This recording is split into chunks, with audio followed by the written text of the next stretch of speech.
안녕하세요. 안녕하세요. 방금 예. 안녕하세요. 안녕하세요. 국내 1호 여성 프로파일러입니다.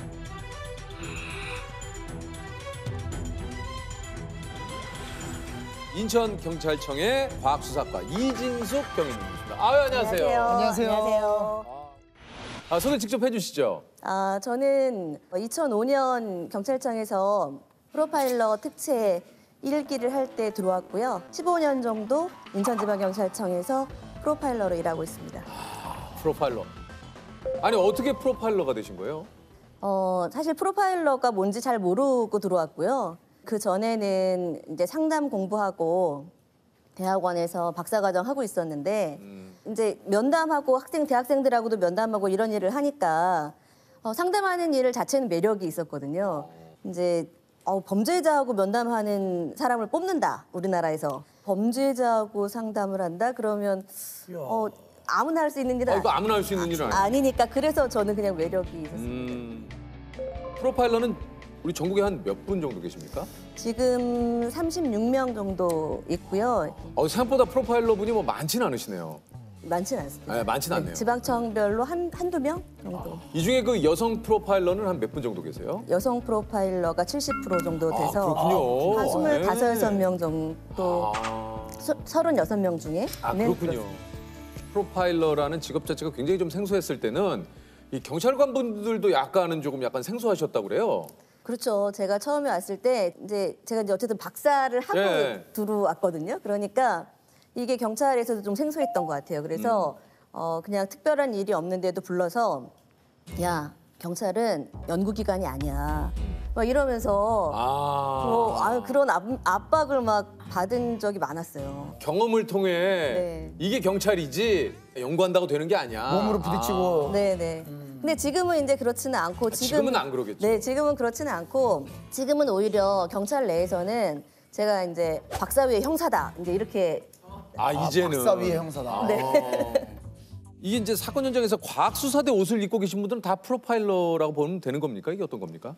그렇지는 않고요. 이 과학수사 옷을 입고 있는 사람들은 그냥 과학수사고 좀 다르게 쓰여 있긴 한데. CBA. 네. 크리미널 비헤비어 어널리시스에서 범죄 행동 분석 또는 이제 프로파일러 이렇게 써 있는 옷을 따로 지급받거든요. 범죄 행동 분석. 크리미널 비헤비어. 비헤비어. 행동. 비헤비어. 비헤비어. 스펠링. 그 스펠을 왜 얘기해? 조셉, 스펠을 왜 얘기해? 비헤비어. 그런 걸로. 과학수사대. 그러니까 이분들과 프로파일러는 어떤 것들을 이렇게 조사하는 걸로 따지면 어떻게 좀 다른 건가요? 범죄 현장을 가는 건 다 똑같고요. 같이 가는데 저희 과학수사 요원들은 이제 입구부터 시작해서 뭐 발자국, 지문, 눈에 보이는 증거를 찾는다고 하면 저희는 현장에 가서 이 현관으로 들어왔을 때는 어디서부터 와서 들어갔을까? 그다음에 뭐 텔레비전 같은 거는 켜져 있나? 보일러는 켜져 있나?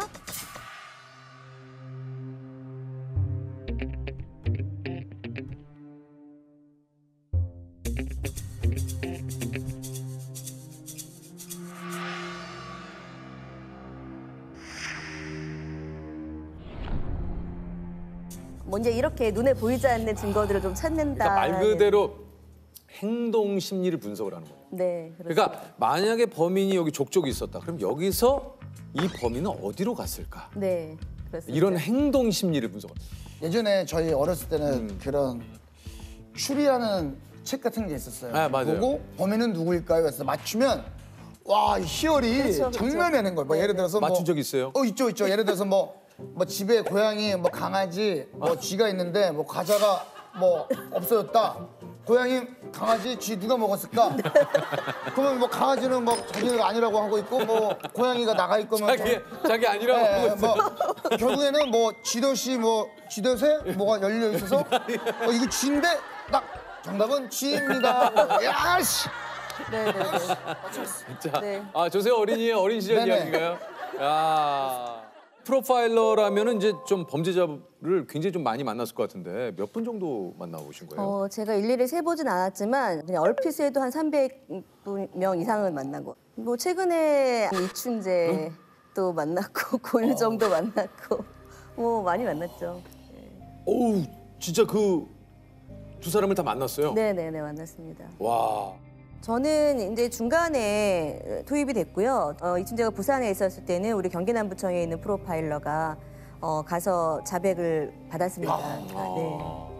네, 화성 연쇄 살인 사건의 유력한 용의자인 이춘재가 범행을 인정했습니다. 전국에서 차출된 프로파일러 9명이 주말을 제외하고 거의 매일 이춘재를 접견하며 신뢰관계를 형성한 것도 큰 역할을 했습니다.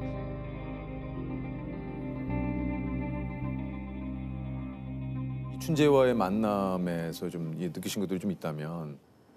이춘재는 그냥 딱 봤을 때 뭐 사이코패스다 이렇게 느껴지는 그런 사람은 아니에요. 그리고 워낙 수감 생활을 오래 했기 때문에 얼굴이 허옇고 그래서 딱 봤을 때는 그런 느낌은 안 들지만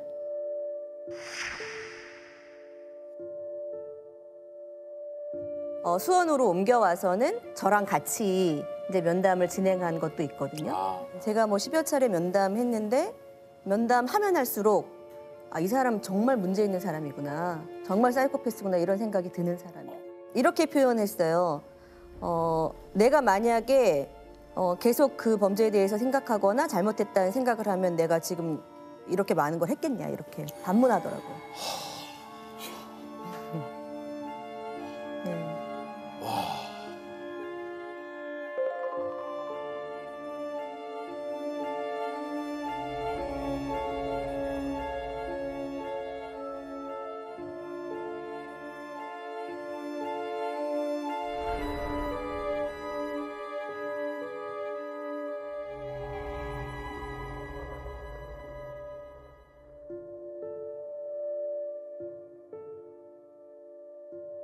영화 살인의 추억 봤냐는 질문을 또 했다면서요.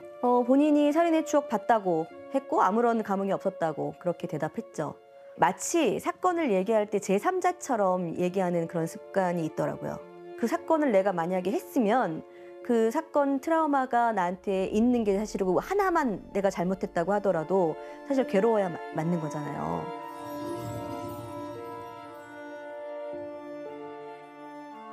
반성의 행동을 보이긴 하던가요? 반성을 합니까? 저 이춘재는 반성하는 태도는 전 보지 못했습니다. 아니에요? 네, 법정에서 뭐 일부 이렇게 보도된 거 보면 그러니까요. 피해자 가족한테 미안하다는 예. 표현을 그러니까요, 저도. 저는 그게 사실이라고 믿진 않습니다. 제가 만나본 사람은 그랬습니다. 직접 만나본 결과로. 네, 네. 아니 그 좀 고유정도 이렇게 만났다고 좀 얘기를 하셨는데 어땠습니까? 직접 면담을 해보신 느낌이. 그 경제적인 환경은 나쁘지 않았지만 네. 심리적인 환경은 굉장히 부담을 많이 느끼면서 성장한 사람이라는 생각이 들었고요. 그래서 뭔가 자기 계획한 대로 일이 진행되기를 반드시 그렇게 돼야만 만족이 되는 굉장히 자기중심적인 사람. 근데 제가 이제 이런 얘기를 하면서 되게 부담스러운 것은 범인들을 만나면서도 제가 엄청 친절하게 잘해주거든요. 왜냐면 그래야 또 이야기를 네, 상대방에 대해서 네. 알 수 있으니까. 그렇기도 하고 저희 실체적 진실을 밝히기 위해서는 기본적인 그러니까 친밀감이 형성돼야 되기 때문에 그렇게 하는데 이제 제가 분석할 때는 또 냉정하게 해야 되기 때문에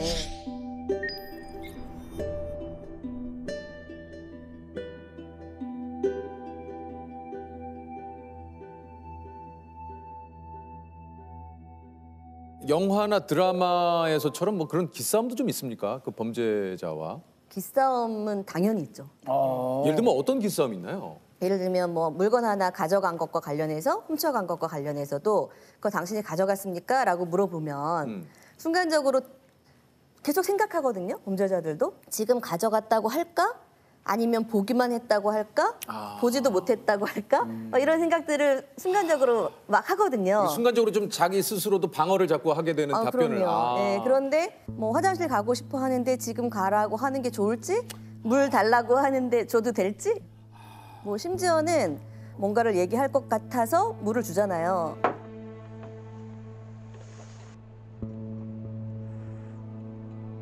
이렇게 물을 한 잔 딱 마시고 나면 다시 평정해서 냉정하게 해서 다시 본인의 상태로 돌아가기도 하기 때문에 그런 사람들하고 앉아서 언제 기다리고 언제 질문해야 될지 이런 것과 관련된 거를 끊임없이 기싸움하게 되죠. 가장 기억에 남는 사건이 있다면 어떤 게 좀 있을까요? 2013년에 작은 아들 부부가 엄마하고 형을 살해해서 시체를 유기했던 사건이 있거든요. 지난달 중순 인천에서 발생한 모자 실종 사건. 처음에는 실종 신고로 엄마가 엄마가 안 들어온다 이렇게 실종 신고로 실종 신고를 냈어요. 본인이요? 작은 아들이. 작은 아들이. 네. 정 씨의 동생이 정 씨 소유의 은색 혼다 시빅 승용차를 몰고 강원도에 다녀온 사실을 확인했습니다. 인천 모자 실종 사건의 용의자가 긴급 체포됐습니다. 둘째 아들이 유력한 용의자로 지목됐습니다. 수사에 투입되셨을 때는 어떤 상황이었습니까, 이게? 두 사람이 굉장히 용의자로 이제 지목이 됐던 상태였고요. 그런데 이제 시체를 찾을 수가 없었어요. 피해자를 찾을 수가 없어서 시체를 찾기 위한 팀에서 이제 같이 수사를 도왔죠. 그럼 어떻게 수사를 하신 겁니까? 며느리가 용의자라고 생각이 되긴 했는데요. 어쨌든 며느리를 참고인으로 해서 계속 며느리하고 저는 면담을 했고요. 저랑 굉장히 많은 시간을 공유했어요. 여자였기 때문에. 그리고 또 꿈이 프로파일러라고 저한테 이야기하기도 했고 프로파일러가 꿈이기 때문에 저한테 엄청 호감을 보였어요. 그랬기 때문에 자신도 모르게 본인이 딱 방어벽을 갖고 있다가 저한테는 그 방어벽을 일부 허물었을 수도 있겠다라는 생각이 들고 자기가 처음에는 전혀 몰랐다, 현장 가지도 않았다 이렇게 했다가 저희가 여러 가지 실험을 했어요. 차량이 혼자 탔을 때 바퀴가 내려앉는 정도, 둘이 탔을 때 내려앉는 정도, 정밀 분석도 하는 과정에서 같이 타고 있는 듯한 이런 것들이 다 밝혀졌어요. 그러니까 내가 거기 안 갔다고 할 수는 없는 거예요. 그러면 그 다음에 자기가 어떤 액션을 취해야 될까 고민했던 것 같아요. 시체를 찾고 나야 재산이 정리가 되잖아요. 그래서 남편은 어쩔 수 없이 이제 범인으로 특정된 상태였기 때문에 본인이 범인이 아니라면 그 재산은 본인께 되거든요. 본인이 최면이라도 해서 시체 있는 장소를 내가 얘기하고 싶다라고 말을 했어요. 근데 저는 그게 최면이라는 거를 빌어서 본인이 얘기를 하려고 하는구나 이렇게 생각을 했고 그때를 놓치면은 못할 것 같았어요. 얘기를 안 할 것 같아서 지금 하자 이렇게 해가지고 그냥 빈 사무실을 하나 빌려가지고 이제 그렇게 해서 소파에 앉아서 이렇게 하는데 막 정말 리얼하게 말을 하는 거예요. 그래가지고 막 저 혼자서도 막 소름이 끼쳤죠. 다 기억하더라고요. 그리고 뭐 원래 아는 거죠, 그 내용. 본인이 뭐 최면 걸린 게 아니니까. 시신 유기 당시 함께 있었던 정 씨의 부인 29살 김모 씨의 증언이 결정적이었습니다. 정 씨의 아내는 두 사람이 실종된 직후 남편과 강원도로 여행을 떠났는데 차에 큰 여행용 가방 2개가 실려 있었고 남편이 강원도 정선과 경북 울진 야산에 가방을 하나씩 버렸다고 진술한 겁니다.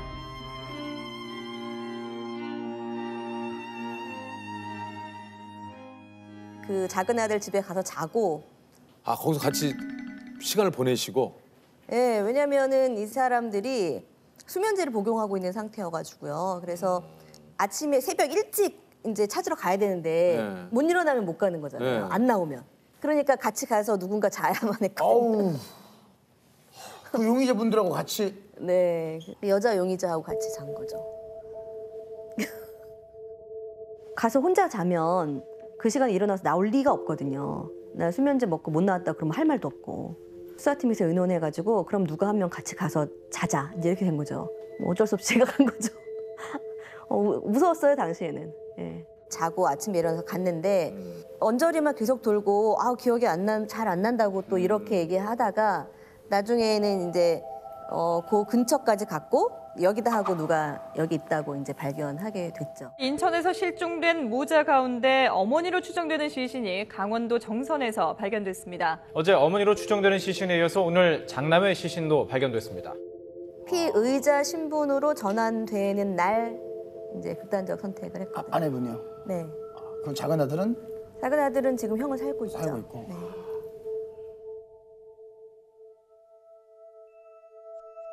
근데 이런 얘기를 아무 데서나 가서 할 수도 없잖아요. 없죠. 그래서 거기야. 저희는 그 광역 분석이라고 해서 여러 지방청 프로파일러들이 같이 모여서 분석하는 일을 많이 하거든요. 새벽 2, 3시까지 막 분석하거든요. 남들이 보면 프로파일러들 사이가 안 좋은가? 싸우는가? 막 이런 생각이 들 정도로 굉장히 치열하게 토론해요. 왜냐하면 저희들 내부에서도 합의되지 않은 보고서를 쓸 수는 없거든요. 그 일은 주관적인 판단 안 하는데도 도움이 되고요. 법정에 보고서가 제출됐을 때 객관성을 담보하는 데도 도움되기 때문에 이렇게 프로파일러 분들이 단체로 만나면 혹시 뭐 범죄 얘기 말고 다른 대화는 어떤 걸 좀 하세요? 보통 2박 3일, 3박 4일 이렇게 하고 나면 앉아서만 하니까 그 락볼링을 치러 간다거나 다 같이. 네. 락볼링이요? 네. 그냥 볼링 말고 약간 좀 락볼링. 꿍짜. 네. 그런 거 맥주도 한 잔씩 네. 하시고. 하러 간다거나 아니면 막 락볼링 진짜 신선한데요? 네, 그런 활동적인 거 하려고 노력하죠. 회식할 때 뭐 건배사 같은 거 프로파일러 뭐 어떤 프로파일러 뭐야? 혹시 저희 뭐 이 멤버 많이 이 멤버를 리멤버. 꿍쌍. 아, 나이스 스트라이크 리멤버 꿍쌍. 스트레스 푸셔야죠. 부셔야죠. 네. 꼭 필요합니다. 뭔가 저는 혹시 그 좀 경희님의 직업병 같은 거 좀 있으세요? 저는 사실 몰랐는데요. 네. 제가 이제 이런 면담이나 이런 거에서 말을 막 듣잖아요. 듣다 네. 보면 이상한 얘기도 있고 막 이렇잖아요. 네. 식당 같은 데를 가면 이렇게 같이 가족들이 가서 식사를 할 때 옆 테이블에서 좀 약간 이상한 소리가 들린다. 예사롭지 않은 대화가 들린다 그러면 제가 자꾸 이렇게 쳐다보나 봐요, 사람을. 그래가지고 저희 딸한테 엄청 지적을 많이 받습니다. 뭐라고 따님 뭐라 그래요? 왜? 뭐 이래. 왜? 뭐 이래. 그래서 식사하고 있다가 엄마가 네, 그래가지고 네. 내 기준에서 용서할 수 없는 인간은? 잘못을 인정하지 않는 사람은 좀 용서하기 어려운 것 같아요. 맞아요. 그래서 이제 이게 미제 사건 관련해서 저희가 이제 하고 있지만 사건을 저지르고 어딘가에 있는 그분들한테도 꼭 그 얘기를 해주고 싶습니다. 미제 사건은 그 발생 사건보다도 더 상황이 열악해요. 증거도 당시에 없으니까 미제 사건이 됐고, 그리고 시간이 많이 지나서 당시에 목격자나 아니면은 뭐 CCTV나 뭐 여러 가지 것들도 많이 없고, 저희가 그래서 현장에도 가보지만 사진은 정말 수십 번, 수백 번 보기도 해요. 왜냐하면 그 시체가 말하는 게 분명히 있다라고 생각하기 때문에. 그래서 지금 미제 사건도 반드시 해결을 하려고 계속해서 분석하고 있는 거죠.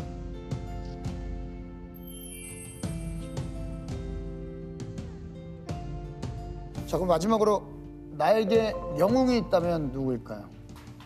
저는 저의 가족, 지금 이 순간에 가족이 떠오르네요. 저한테 가장 영웅은 저의 남편이고 딸이고 아들. 그게 나의 영웅이다. 네. 혹시 뭐 저기 건너편에 앉아있지만 뭐 하고 싶은 얘기 있으십니까? 건너편에 앉아있으면 아니면 뭐 나중에 있지만 또 항상 뭐 해주고 싶었던 얘기가 네. 늘 이제 엄마가 많은 시간을 같이 못했는데도 잘 자라줘서 너무 고맙고, 또 그렇게 자리를 많이 비우는 마누라를 옆에서 잘 지켜보고 같이 살아줘서 고마워. 사랑해. 조세 분위기 더 어색해졌잖아. 저 아들 따님이 이제 조세. 하트 한번 엄마한테 하나 둘 셋. 아들 같이 하나 둘 조세. 분위기 어색해졌잖아 지금. 그리고 예. 저희 지금 저기 같이 온 저희 이제 여동생 아들이거든요. 같이 온. 그래요? 친자 아드님이 아니라? 네. 그래요? 친자 아드님이 아니라? 네. 어쩐지 엄마가 얘기하는데 엄마가 아니니까. 왜냐면 너무 내 것도 모르고 하트를 시켰네. 네, 저희 아들은 지금 해병대에서 군복무. 그럼 아들한테 한마디 하세요. 그만해 이제 좀. 조세 그만 좀 해.